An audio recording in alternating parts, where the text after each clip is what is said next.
Kaget nggak sih? Kalau dengar kucing mendengkur itu bukan cuma pas lagi senang?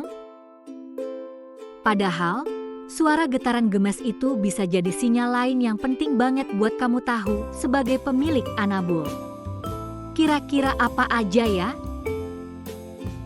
Iya, kucing bisa mendengkur saat stres, sakit, atau bahkan lagi kesakitan. Mereka pakai dengkuran buat menenangkan diri sendiri, semacam terapi gitu. Jadi, jangan salah paham lagi ya. Penasaran fakta Anabul lain? Tonton video ini.